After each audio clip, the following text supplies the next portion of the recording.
Good morning student. Sunrise education academy Samdari में आपका स्वागत है। आज हम जो लास्ट वीडियो पढ़ा था उसमें अपने प्रोग्राम पढ़े थे किसके, इंसर्शन के, अपडेशन के और डिलीशन के। और अब इसमें आपको प्रोग्राम पढ़ेंगे अपन ही जिसके अपन लीनियर सर्च और बाइनरी सर्च के बारे में पढ़ेंगे। ठीक है, फिर अपना ये जो डाटा स्ट्रक्चर में बेसिक ऑपरेशन के जो प्रोग्राम है वो अपना कंप्लीट हो जाएगा टॉपिक। फिर उसके अगला टॉपिक पढ़ेंगे रिकर्शन के बारे में। तो अभी जो अपना ये स्टार्ट हो रहा है उसमें अपन लिखते रहते हैं C program for linear search. ठीक है, C program for linear search.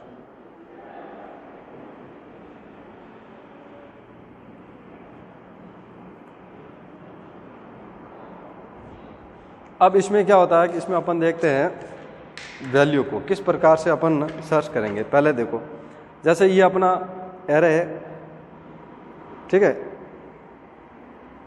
और इस एरे में अपने कोई वैल्यू एंटर कर रखी है। ठीक है, जैसे ये 1, 6, 8 और ये 3, इस प्रकार से वैल्यू एंटर कर रखी है। अब ये वैल्यू कैसी है, अनसॉर्टेड।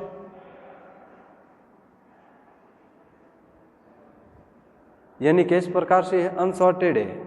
ठीक है, यानी क्रमबद्ध नहीं है। ठीक, अब यहां पर जो ये पोजीशन है वो 1, ये 2, ये 3 और ये 4 पोजीशन। अब इसके यहां पर जो मैं इंडेक्स वैल्यू दे रहा हूं वो A0, A1, A2 और ये A3। इस प्रकार से मैंने इसमें वैल्यू को एंटर कर दिया। ठीक है, अब क्या करता हूं कि जैसे मुझे ये कोई पोजीशन मिल गई मेरे पास, जैसे ये पोजीशन है, पोजीशन नंबर 2, यानी ये पोजीशन 2 पोजीशन। अब इस पोजीशन 2 पोजीशन को मुझे सर्च करना है कि 2 पोजीशन में मेरी कौन सा एलिमेंट यानी कौन सी वैल्यू को मैंने ऐड कर रखा है। तो यानी जो मेरे पास पोजीशन नंबर 2 आ गए, तो अब इसकी जो इंडेक्स वैल्यू वो क्या होगी। तो इंडेक्स वैल्यू मैंने आपको बता रखा है कि जो पोजीशन है, तो जैसे A is equal to position -1 is equal to क्या हो जाएगा अपना आइटम। ठीक है, तो यानी जो पोजीशन देखो, अब हमारे पास index value A is equal to position number 2 -1 कर दो इजिकल टू आइटम। अब यहां पर क्या आ जाएगा, A1, ये रहा A1, ये हो जाएगी इंडेक्स वैल्यू, और उस A1 के अंदर हो जाएगा आइटम नंबर आ जाएगा। जैसे 6 मुझे सर्च करना था। इस प्रकार से अपन सर्च करते हैं। लीनियर सर्च में क्या होता है कि ये होते हैं, वो किस प्रकार से होते हैं, अनसॉर्टेड होते हैं, यानी क्रमबद्ध नहीं होते डाटा। ठीक है, इस प्रकार से। अब इसमें जैसे कोई और भी प्रकार से अपन इंसर्ट कर सकते हैं। जैसे इसमें सर्च करने का तरीका ये तो अपने हो गया। अब इसको अपन प्रोग्राम के माध्यम से करते हैं कि किस प्रकार से होता है।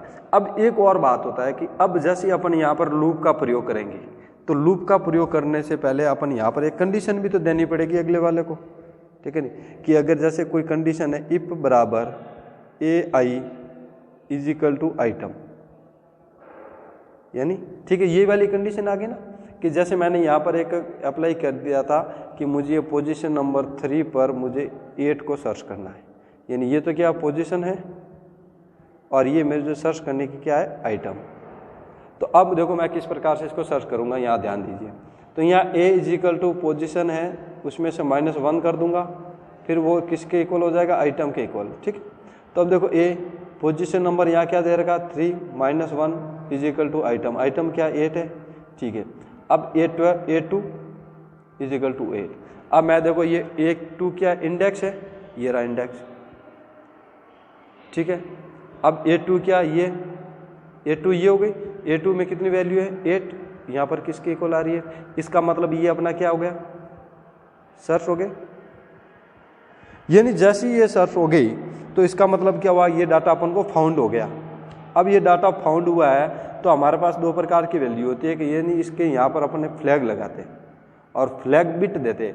अब हम शुरुआत से जैसे इसके अंदर फ्लैग बिट देते वो तो देंगे 0 वैल्यू, और फ्लैग बिट का मतलब होता है कि इसमें जब डाटा फाउंड हो जाते तो इसका उपयोग अपन करेंगे। अब जैसे फ्लैग बिट 0 है तो इसका मतलब हमें डाटा अभी तक नहीं मिले, यानी नॉट फाउंड। और जैसे ही यहाँ पर फ्लैग अपन लिख देंगे 1, तो इसका मतलब क्या समझ लेंगे, अगला वाला प्रोग्राम में इंस्ट्रक्शन जाएंगे, इसका मतलब जो आपने यहाँ कंडीशन अप्लाई की थी ये वाली कि पोजीशन नंबर 3 पर अपन को 8 आइटम को सर्च करना, ये कंडीशन हमें यहाँ पर सर्च हो गई, ठीक है ना। तो ये सर्च होते ही अपन ने यहाँ पर क्या करेंगे, इस लूप से आ जाएंगे अपन बाहर। तो ये सर्च की और यहाँ लिखा फ्लैग इक्वल 1 और यहाँ पर लगा दिया ब्रेक स्टेटमेंट, और जैसे ब्रेक स्टेटमेंट लगाया इसका मतलब ये हमारी जो कंडीशन है वो अपने फाउंड कर दिया। तो इस प्रकार से अपन लीनियर सर्च के द्वारा डाटा को सर्च कर सकते हैं, ठीक है। तो अब इसका अपन प्रोग्राम सीख लेते हैं कि किस प्रकार से इसका प्रोग्राम अपन बनाएंगे, ठीक है। तो प्रोग्राम बनाते हैं तो वो तो आपको पता ही है कि शुरुआत से अपन को 2 हेडर फाइलें लगानी होती है। सबसे पहले अपन यहाँ लिख दिया इंक्लूड एस लगा के, और यहाँ लगा दिया studio.s, फिर उसके बाद वापस एस और इंक्लूड और यहाँ लगा दिया conio.s, ठीक है। फिर उसके बाद void main फंक्शन और यहाँ लगा दिया अपने मंझला कोष्ठक, ठीक है। अब यहाँ पर क्या करो, मैं इंटीजर यानी वैल्यू को मैं डिक्लेयर करूंगा इंटीजर, और इंटीजर लगा देगा, मैं यहाँ लगा दिया ए क्या एरे का नाम, और ये एरे की साइज लार्ज अमाउंट में ले ली मैंने 50। फिर उसके बाद आई है वो किसके लिए ले रहा हूँ मैं, आई है वो अपने लूप के लिए आ जाएगा, एन है नंबर ऑफ एलिमेंट यानी जो साइज एरे की जो साइज आएगी उसके लिए। और अब इसमें मुझे कौन से आइटम को सर्च करना है या कौन से आइटम को ढूंढना है वो मैंने आइटम लगा दिया, और फिर एक यहाँ पर लगेगा एक कंडीशन जिसका नाम है फ्लैग इज इक्वल टू 0। अब ये फ्लैग इज इक्वल टू 0 कब है कि यानी अभी तक तो हमने ये कंडीशन लगाई, और जैसे ही 0 से 1 में कन्वर्ट होगा इसका मतलब जो हमने आइटम फाउंड करनी थी वो आइटम हमें प्राप्त हो गई, यानी जो वैल्यू अपन को फाउंड करनी थी वो वैल्यू हमें यहाँ प्राप्त हो गई। ये कब होगा, जब इसका 0 की जगह 1 में कन्वर्ट हो जाएगा तब, ठीक है। तो सबसे पहले मैं क्या करूँगा, यूजर को एक मैसेज दूंगा, तो यहाँ लगाऊंगा एंटर प्रिंटफ, और प्रिंटफ के बाद कोष्ठक, फिर इन्वर्टेड कॉमा, और यहाँ लिखूंगा एंटर साइज ऑफ एरे, ठीक है। यानी मैं यहाँ पर एरे की साइज को एंटर करूंगा, फिर इक्वल, फिर इन्वर्टेड कॉमा, फिर कोष्ठक बंद, और फिर सेमी कॉलन से इसको कर देता हूँ बंद। फिर जैसे ही प्रिंट ऐप लिया तो इसका मतलब यहाँ पर स्कैन ऐप भी लूंगा, स्कैन ऐप लिया फिर मैंने। अब आपको पता है ये परसेंटेज डी क्यों आ रहा है, क्योंकि हमने यहाँ पर क्या लिया इंटीजर, फिर सिंगल डबल कॉमा, और फिर उसके बाद एंड, और ये क्या है नंबर ऑफ एरे, ये number of array, size of array हो गया, एन हो गया। अब जो मैंने ये तो क्या लिया, पहले एरे की साइज को एंटर किया है। अब एरे की साइज को एंटर करने के बाद यहाँ पर मैं क्या करूँगा, एलिमेंट को एंटर करूँगा। तो एलिमेंट को एंटर करने के लिए फिर मैं वापस प्रिंट ऐप लूँगा, तो प्रिंट ऐप इन्वर्टेड कॉमा, और यहाँ लिखूँगा एंटर एरे एलिमेंट। अब हमने जो 3 प्रोग्राम पीछे वाले सीखे थे जो पिछले वीडियो में, उसमें भी देखो सेम टू सेम था लगभग। तो आपको बस सिर्फ एक बार प्रोग्राम को आराम से देखना है, समझना है, और समझ जाओगे तो ये जो 5 टाइप के जो प्रोग्राम है अपने पास, insertion, deletion, update, linear search, binary search, ये पूरे के पूरे प्रोग्राम आसानी से समझ में आ जाएंगे, ठीक है। तो पहले तो क्या कहेंगे, यूजर को मैसेज देंगे, किसके लिए, साइज ऑफ एरे के लिए।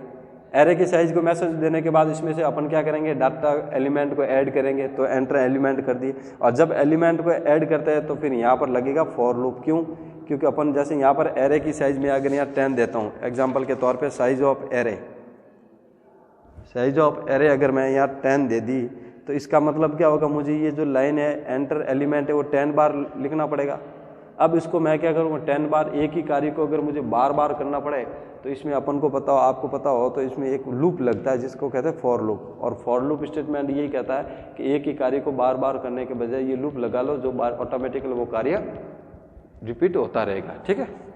तो अब यहाँ पर फॉर लूप लगा है, और फॉर लूप मैंने बताया आई ये है ही है, तो i is equal to 0, i less than n का मतलब इस साइज से एक कम हो जाएगा, और ऐसा होगा तो फिर आई प्लस प्लस यानी एक वो संख्या आगे बढ़ती जाएगी। अब मैं क्या करूँगा, ये मंझला कोष्ठक लगा दिया, और फिर यहाँ इसको स्कैन ऐप करूँगा। मैं स्कैन ऐप किसको करूँगा, मैं इस आई को स्कैन ऐप करूँगा, तो inverted comma, percentage D, double inverted, single, and, और ये करके यहाँ कर दूंगा मैं आई, ठीक है। फिर ये सेमीकोलन से इसको बंद कर दो, फिर ये जो अपना एक कोष्टक है वो बंद कर दो। अब ये तो हमें साइज एंटर कर दिया, फिर एलिमेंट एंटर कर दिए। अब इसमें से वो अपन को देखने एलिमेंट कौन कौन से एंटर हैं वो भी देखते हैं, फिर उसको स्कैन अप करवाएंगे। तो print f double inverted comma और यहाँ लिखेंगे array element are, array element are double comma कोष्टक बंद और ये सेमीकोलन से इसको बंद कर दो। फिर यहाँ पर लगेगा फॉर लूप, और फॉर लूप में i is equal to 0, i less than n, ठीक है। और फिर यहाँ आ जाएगा i प्लस प्लस, लग गया। फिर यहाँ क्या करूँगा मैंने कि इस i को मैं क्या करवाऊँगा, प्रिंट एफ कराऊँगा। तो प्रिंट एफ और oblique n percentage d double comma inverted, फिर उसके बाद सिंगल, और फिर उसके बाद a को मैंने i के साथ क्या करा दिया, प्रिंट एफ। फिर ये कोष्टक कर दो इसको बंद, ठीक है। अब इसी प्रकार से अपन आगे बढ़ रहे हैं। अब देखो ये तो हो गया अपने एलिमेंट, मतलब पहले एरे की साइज को एंटर कर दिया, फिर उसके एरे के अंदर एलिमेंट को ऐड कर दिया, फिर एलिमेंट को अपने देख भी लिया। अब क्या करना, अपन को उस आइटम को सर्च करना है। तो सर्च करने के लिए यहाँ पर लगाओ प्रिंट एफ, प्रिंट एफ, फिर यहाँ लिखेंगे enter the item for searching, यानी वो आइटम आप एंटर कर दीजिए जो आपको क्या करनी है, सर्च करनी है, ठीक है। अब जो आइटम सर्च करनी है उसको अपन क्या करेंगे, स्कैन अप करेंगे। फिर percent inverted comma percentage d double inverted single comma and लगाओ, और किसको सर्च करनी, आइटम को। यहाँ लगा दीजिए आइटम। अब क्या करेंगे, क्यों यहाँ पर अपन फॉर लूप लगाएंगे, क्यों लगाएंगे, जैसे यहाँ पर कितने हैं, अनसॉर्टेड डाटा होते ही है। तो ये देखो यहाँ पर पोजीशन नंबर 1 2 3 4 इस प्रकार से है, यानी इस प्रकार से अगर मैं यहाँ लार्ज अमाउंट डाटा एंटर करता हूँ, यानी 10 प्रकार से मैंने डाटा यहाँ पर 10 कॉलम बढ़ा दिए, ठीक है, इस प्रकार से।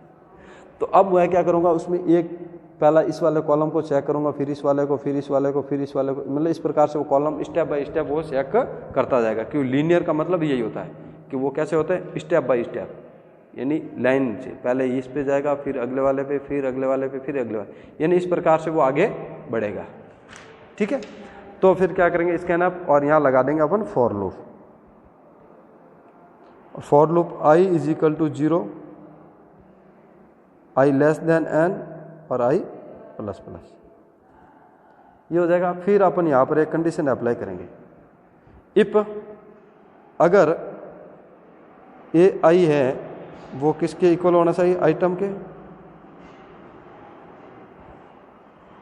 तो यहाँ पर फिर कोष्टक बनाओ, और ये कह रहा है कि अगर ai है वो आइटम के इक्वल हो जाएगा, तो इसका मतलब क्या होगा कि हमें वो कंडीशन मिल गई, यानी हमारा वो डाटा फाउंड हो गया। और अगर डाटा हमें प्राप्त हो जाता है तो यहाँ पर जो फ्लैग की जो वैल्यू है वो क्या करो, इक्वल इक्वल करके 1 कर दो, और 1 करते ही फिर यहाँ पर लगा दो break statement,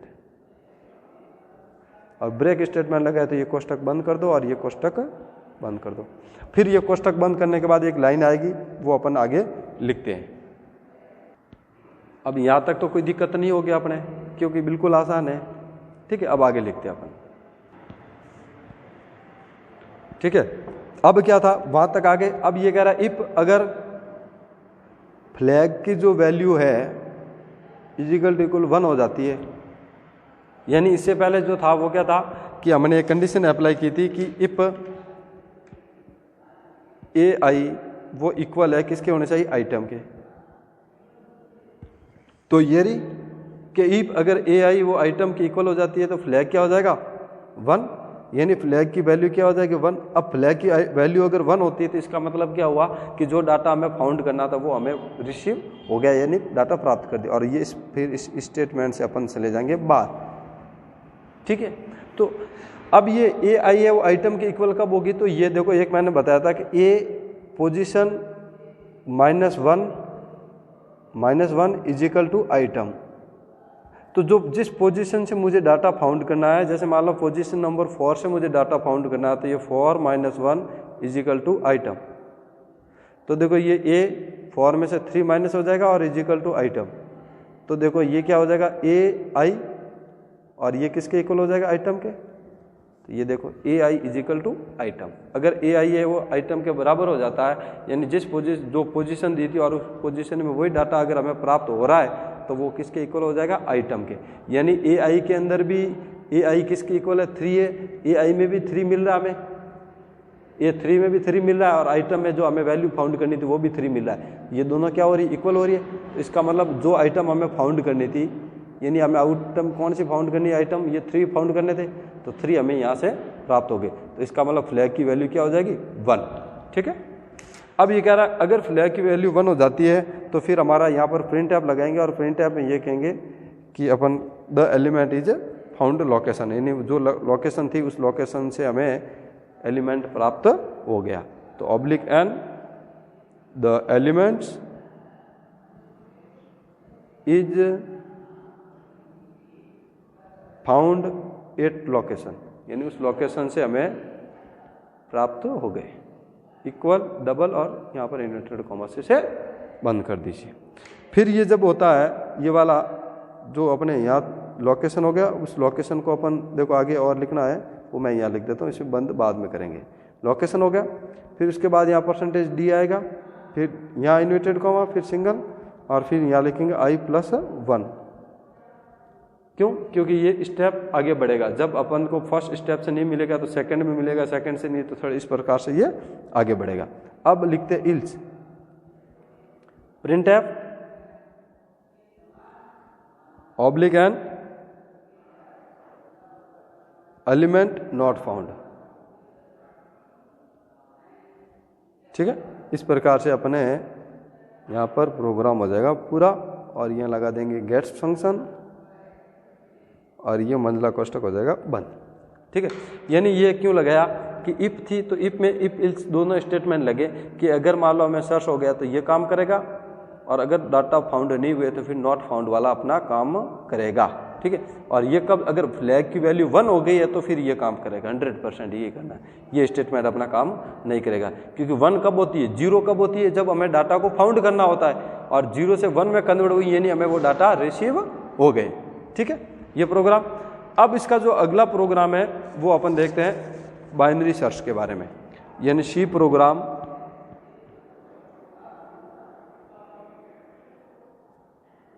for binary search.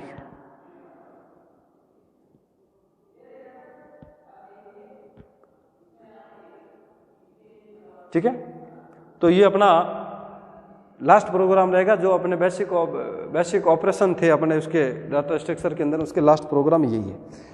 अब बाइनरी सर्च में क्या होता है, यानी बाइनरी सर्च में क्या होता है वो एक बार याद दीजिए। बाइनरी सर्च में क्या होता है, जो डाटा होते हैं वो होते हैं सॉर्टेड, यानी क्रमबद्ध होते हैं। क्रमबद्ध में कैसे, देख लो एक बार यहाँ आप, कि ये जैसे 7 लिख दिया मैंने, ये 9, ये 14 और ये 16। ठीक है, इस प्रकार से होते हैं। अब इसमें क्या होता है कि देखो, ये तो होता है फर्स्ट एलिमेंट, यानी ये तो पोजीशन है 1, 2, 3 और 4 पोजीशन, और यहाँ पर मैं 2-3 डाटा और ऐड कर देता हूँ, 8, 10 और ये 20। ये हो गया अपने 5 पोजीशन, और ये होगी 6 पोजीशन। यानी ये जो ऊपर वाली है वो अपने पोजीशन है, और ये जो रह जाएगा इंडेक्स वैल्यू, यानी A0, A1, A2, A3, A4 and A5। ठीक है, ये हो गया। अब इसमें क्या होता है कि हमें एक तो निकालना होता है फर्स्ट एलिमेंट। तो आपने पढ़ा भी है कि जो फर्स्ट एलिमेंट होता है वो एवरी टाइम 0 ही रहता है, जैसे ये एलिमेंट है फर्स्ट 0 है। ठीक है, लास्ट एलिमेंट क्या कहता है कि लास्ट एलिमेंट हमेशा क्या होगा, n-1, यानी जो एरे की साइज है उस एरे की साइज से एक कम। यानी मैंने अगर यहाँ एरे की साइज 6 लिखा है तो 6 में से एक कम कर दो, क्या हो जाएगा 5। तो ये देखो A5 आ गया, यानी first element and last element. अब आपको इसमें से एक मिड एलिमेंट भी ज्ञात करना है सॉल्व। तो मिड एलिमेंट कैसे ज्ञात होगा, कैसे सॉल्व करेंगे, first element plus last element divide by 2, यानी फर्स्ट एलिमेंट क्या अपना 0, लास्ट एलिमेंट क्या है 5, इन दोनों को जोड़ दो, 2 का डिवाइड कर दो, यानी 2.5। तो इस प्रकार से अपन को एलिमेंट इसको देखना है, ठीक है। अब क्या करते हैं, देखो आगे बढ़ते हैं। ये तो हो गया अपना मिड एलिमेंट की बात, ठीक है ना, तो ये तो अलग छोड़ दो, लेकिन ये वाली ध्यान रखो। अब मिड एलिमेंट याद किया। अब इसमें से जैसे मुझे x वैल्यू, x का मतलब मुझे इस वैल्यू को फाउंड करना है। x क्या लिया, क्यों लिया मैंने, फाउंड करने के लिए। अब मुझे यहां से फाउंड करना है और मैंने यहां पोजीशन नंबर दे दी 5। क्या दिया मैंने, यानी 5 वाली पोजीशन को मुझे फाइंड करना है, फाउंड। अब जैसे ही मैं फाइंड करूंगा 5 वाली पोजीशन में, तो पहले तो मैं क्या करूंगा कि ए जो पोजीशन है उसमें से माइनस में 1 कर दूंगा और वो किसके इक्वल होना चाहिए, आइटम के। अब देखो 5 वाली पोजीशन पे 18 लिखा हुआ है। अब देखो मैं यहां से ए पोजीशन नंबर 5 माइनस से 1 कर देता हूं, तो A4, अब A4 है वो किस 18 होने चाहिए A4 में, तो यहां देखता हूं मैं A4 के अंदर 18 है, इसका मतलब ये हमारा जो फ्लैग वैल्यू है वो क्या हो जाएगा, बिल्कुल सही। तो यहाँ पर फ्लैग है इक्वल 1 हो जाएगा। अब जैसे ही फ्लैग अगर इक्वल 1 हो जाता है तो इसका मतलब क्या हो जाएगा, अपन इस स्टेटमेंट से निकल जाएंगे बाहर, ठीक है। अब ये जो डाटा होते हैं जो बाइनरी सर्च के अंदर, ये जो डाटा होते हैं वो सॉर्टेड होते हैं, यानी ये जो डाटा होते हैं वो क्रमबद्ध होते हैं अपने, ठीक है। जब ये डाटा अगर क्रमबद्ध है तो हमें पता लग गया कि एक तो होता है इस तरह वाला भाग और एक होता है इस तरफ का भाग, यानी मिड वैल्यू अपन किस लिए ज्ञात करते हैं, उन भागों को दो, एक जो एरे है उसको 2 भागों में डिवाइड कर देंगे, जिससे हमें पता लग जाएगा कि जैसे अगर 18 का अगर हमें सर्च करना है तो इसका मतलब क्या हुआ गया कि उस भाग को हम 2 भागों में डिवाइड किया एरे को, तो हमें पता लग गया 18 है वो इस वाले भाग में होंगे। क्यों, क्योंकि ये वाली बड़ी संख्या है तो इस वाले भाग में आएंगे, और फिर छोटी संख्या अगर लिखेंगे तो फिर इस वाले भाग में आ जाएंगे। तो इस प्रकार से अपन ना बाइनरी सर्च के बारे में पढ़ते। अब इसका प्रोग्राम देखते हैं बाइनरी सर्च का होता कैसे, ठीक है। तो देखो सबसे पहले आपको वही लिखना है एज इंक्लूड और studio.h, फिर उसके बाद वापस इंक्लूड और फिर conio.s, ये लगा लिए। फिर अपन को यहां लगाना वॉइड मैन फंक्शन, और ये हो गया अपना कोष्टक और ये मंझला कोष्टक। अब यहां पर मैं इंटीजर ले लेता हूं और इसके अंदर मुझे कौन कौन से वैल्यू को डिक्लेयर करना है, देखो एक बार। तो पहले तो मैं एरे को डिक्लेयर करूंगा बड़ी लार्ज अमाउंट के अंदर या लार्ज साइज के अंदर। फिर एरे के बाद मैं यहाँ पर आई करूंगा लूप के लिए, आई के लिए बाद मैं इसको एन डिक्लेयर करूंगा, किस लिए, नंबर ऑफ एलिमेंट के लिए। और फिर इसके बाद मैं यहाँ फर्स्ट एलिमेंट को डिक्लेयर करूंगा और फिर लास्ट एलिमेंट को डिक्लेयर करूंगा और फिर मैं यहाँ पर मिड वैल्यू को डिक्लेयर करूंगा, ये हो गए। फिर मैं एक बार और इंटीजर लगाऊंगा और यहाँ पर मैं एक तो वैल्यू को डिक्लेयर करूंगा एक्स, एक्स का मतलब क्या हुआ, मुझे कौन सी वैल्यू को सर्च करना वो वाली बात। फिर यहाँ पर लगा दूंगा मैं फ्लैग, और फ्लैग की वैल्यू क्या लगा दूंगा 0, 0 का मतलब सर्च होने के बाद वैल्यू किस में हो जानी चाहिए, 1 में, और 1 में अगर कन्वर्ट हो जाएगी तो इसका मतलब जो वैल्यू हमने फाइंड करने के लिए जो वैल्यू रखी थी वो वैल्यू हमें फाइंड हो गई है, ठीक है। तो सबसे पहले मैं क्या करूंगा, एक यूजर को मैसेज दूंगा। तो यूजर को मैसेज देने के लिए मैं प्रिंट ऐप लिखूंगा और यहाँ लिखूंगा एंटर साइज ऑफ एरे, यानी एंटर साइज ऑफ एरे। अब यहां पर पहले मैं एरे की साइज एंटर कराऊंगा, ठीक है। तो एरे की साइज एंटर करा दी, तो इसके एंटर कराने के बाद मैं स्कैनअप लूंगा, %d inverted comma single and, और यहां लगा दूंगा n। अब ये एरे एंटर कराया तो फिर मैं क्या करना है, एलिमेंट ऐड करवाना है। और एलिमेंट ऐड आपको पता हो तो इसके अंदर जो बाइनरी सर्च के अंदर है तो एलिमेंट कैसे होने चाहिए, सॉर्टेड, यानी असेंडिंग ऑर्डर में होने चाहिए। तो यहां लगा देता हूं प्रिंट ऐप। फिर ये कह रहा है enter array elements in ascending order. यानी कैसे होने चाहिए अपने असेंडिंग ऑर्डर में होने चाहिए। ठीक है, अब ये जो एलिमेंट अपने एंटर कराए तो एंटर कराने के बाद हर एक कॉलम में तो एंटर नहीं कर सकते, तो इसलिए कह रहा है कि एक बार एंटर कर दिए फिर वो ऑटोमेटिक जो आपको जिस प्रकार से अगर इस अनुसार जो एंटर करना कर लो असेंडिंग में वो अपने आप कन्वर्ट कर देगा। तो ये कह रहा है i is equal to 0, i less than n और i plus plus.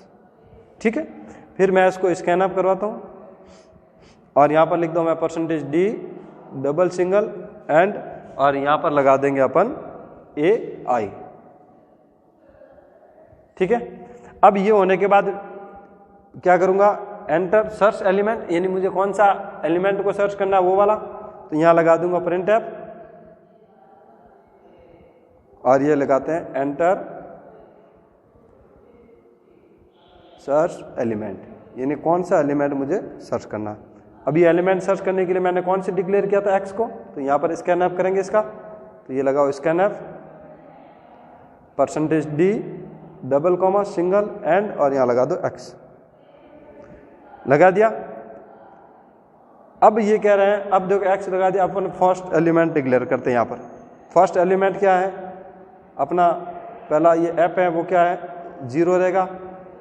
Last element क्या है कि जो वैल्यू है एरे की उसमें से -1 कर दो। और अब कह रहा वाइल, यहाँ एक लूप लगाते हैं जिसमें ये कह रहा है कि first element less than is equal to last element. ठीक है, ये वाला यानी फर्स्ट एलिमेंट है वो किससे less than equal to last element, यानी लास्ट एलिमेंट से कम या लास्ट एलिमेंट के बराबर होना चाहिए। ठीक है, फिर उसके बाद यहाँ पर जो देते हैं अपन फर्स्ट वाला हो गया। अब इसमें से वैल्यू को निकालेंगे मिड वैल्यू, तो ये कोष्टक लगा देते हैं। ठीक है, आगे देखते हैं अब मिड वैल्यू किस प्रकार से निकाला जाएगा। तो मिड वैल्यू निकालनी है तो ये लिखो मिड वैल्यू, और मिड वैल्यू किस प्रकार से निकालेंगे, इक्वल जो फर्स्ट एलिमेंट है यानी ये फर्स्ट एलिमेंट उसमें प्लस कर देंगे लास्ट एलिमेंट और उसमें अपन क्या करेंगे 2 का डिवाइड कर देंगे। ठीक है, तो इस प्रकार से अपन की मिड वैल्यू निकल जाएगी। अब ये कह रहा है इफ कि जो x है is equal to A mid, यानी हमें कौन सी वैल्यू को फाइंड करना, मिड वैल्यू को फाउंड करना है। ठीक है, अब ये कह रहा है इफ कोष्टक अगर मिड वैल्यू को फाउंड करना और वो हमें प्राप्त हो जाती है तो ये फ्लैग इज इक्वल टू 1, और जैसे फ्लैग इज इक्वल टू 1 होता है तो फिर यहाँ लगेगा अपना ब्रेक स्टेटमेंट और इस वाले मंजिला कोष्टक को कर दीजिए बंद।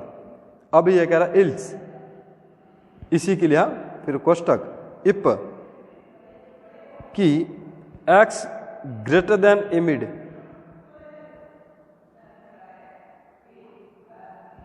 x ग्रेटर देन ए मिड, यानी जो वैल्यू यहां देखो आप एक बार, यानी मेरी वैल्यू क्या थी 16, x इज इक्वल टू 16। अब ये कह रहा है कि x जो 16 है वो मिड के इक्वल होने चाहिए, ए मिड के इक्वल। अब मिड वैल्यू अपन कैसे सॉल्व करेंगे, first element plus last element और उसमें 2 का डिवाइड कर देंगे, और जैसे फर्स्ट और लास्ट एलिमेंट और 2 को डिवाइड करेंगे तो जो वैल्यू आएगी वो किसके इक्वल होनी चाहिए, x के। अब अगर ऐसा होता है तो फिर इसका मतलब हमें क्या हो गया कि वो फ्लैग की वैल्यू 1 हो जाएगी और इसका मतलब जो हमें सर्च करना था वो डाटा फाउंड हो गया। लेकिन अगर ऐसा नहीं होता और दूसरी कंडीशन इन्होंने अप्लाई की कि if greater than A mid और वो x की वैल्यू से मिड अगर बड़ा हो जाता है तो ये कह रहा है कि first element is equal to mid plus 1, और जैसे मिड प्लस 1 हो जाएगा और या फिर इल्स करेंगे तो जो लास्ट एलिमेंट वो ये करेंगे कि मिड माइनस 1, यानी फर्स्ट एलिमेंट होगा तो फिर उसमें तो +1 कर देंगे और लास्ट एलिमेंट है तो उसमें से -1 कर देंगे। इस प्रकार से इस कंडीशन को अपन बराबर कर देंगे, और फिर उसके बाद इफ फ्लैग है वो क्या हो जाएगा इक्वल इक्वल 1, यानी दोनों तरफ से अपने फ्लैग है वो 1 हो जाएगा, और जैसे दोनों तरफ से 1 हो जाएगा तो इसकाรื่องजो वैल्यू है वो हमें क्या फाउंड हो गई। तो फिर यहाँ प्रिंट ऐप लगेगा और यहाँ लगाना है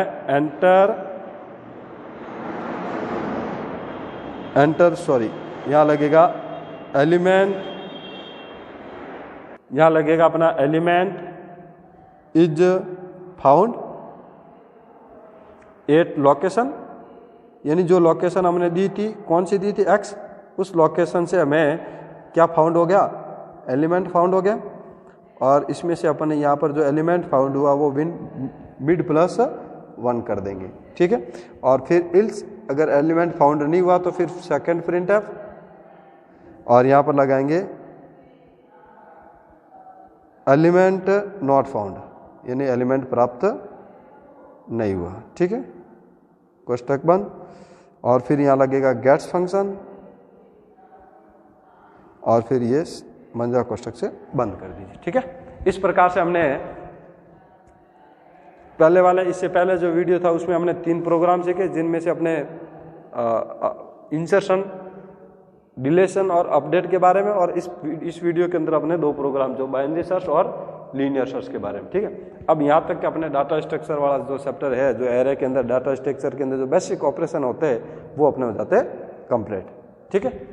अगला जो टॉपिक होगा वो नेक्स्ट वीडियो के अंदर पढ़ेंगे, ठीक है। अब ये आराम से आप वीडियो को अगर एक बार समझ में नहीं आया तो 2 बार देख लेना, और फिर इसके बाद भी अगर समझ में नहीं आता है, कहाँ आप नहीं समझ में आता है, जहाँ आपको नहीं समझ में आता है वो डाउट क्लास होगी, उस दिन अपन इस चैप्टर को क्लियर कर देंगे, ठीक है ना, प्रोग्राम को। वैसे प्रोग्राम इजी अगर देखोगे तो हर प्रोग्राम, एक प्रोग्राम अगर आपने सीख लिया पूरा तो बाकी वाले प्रोग्राम आसानी से आपको समझ में आ जाएगा, ठीक है। Thank you.